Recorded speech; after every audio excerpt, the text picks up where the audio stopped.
каменоделство. На дядо ми да ме умра. Повихналите клони небето разранява и кървав полумесец между тях гори, а с удари в летото запява гневна песен, запява и утихва мраморния прах.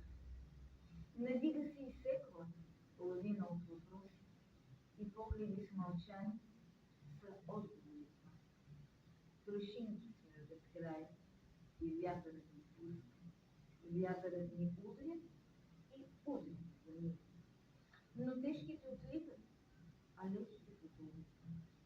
Покорни, покорени, търгувници в къпта. Защо не леките, а тежките отлитат? Въпроси, въпроси. Надига се изсекла лавина от въпроси и погледи с мълчани са отговори пак. А с удари в летото запява гневна песен, запява и утихва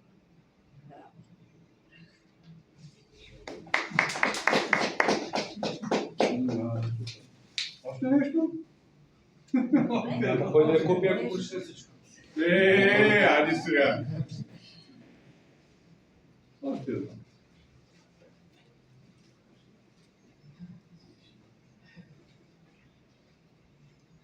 Ами, тогава нека да бъде обичай трудно. Да обичаш е може би лесно, когато пролетна ръка разплита кошница от сутрешни лъчи. Излез, но трудно се излиза към покрита от снежен звездопад пътека, когато в гърлото ти блощи грипа, а зимата е хлъзгава от лед. Нека от стъпките ми тихичко да хрипа събуденият сняг.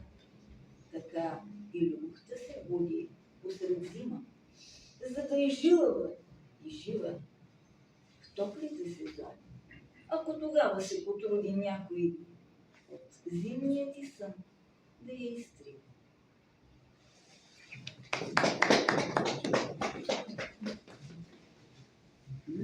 И накрая бих искала да поздравя всички с едно произведение, което не е само стихотворение, но на което един от първите критици беше моят дядо. Защото той ме помоли да внеса една поправка, която внесе и за която съм му безкрайно благодарна. То присъства в тази стихосбирка като стихотворение и е озаглавено песен, но в действителност също е песен. Морилино, бялалино, имаш ли севда? Теб да чака пред чешмата да напива вода. Теб да чака пред чешмата да напива вода. Що е на моето любе чешмяна вода?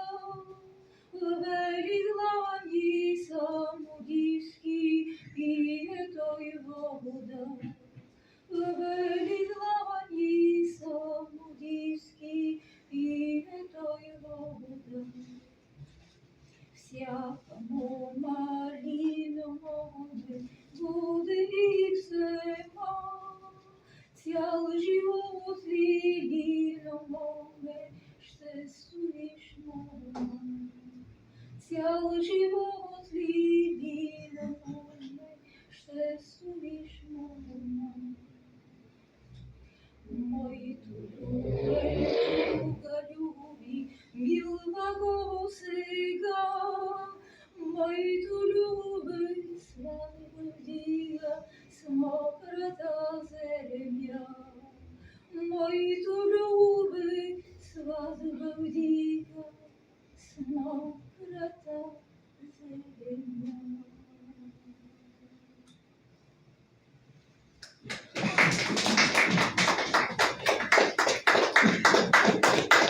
Да благодарим на Албена и разгледайте още веднъж изложбата, заслужава.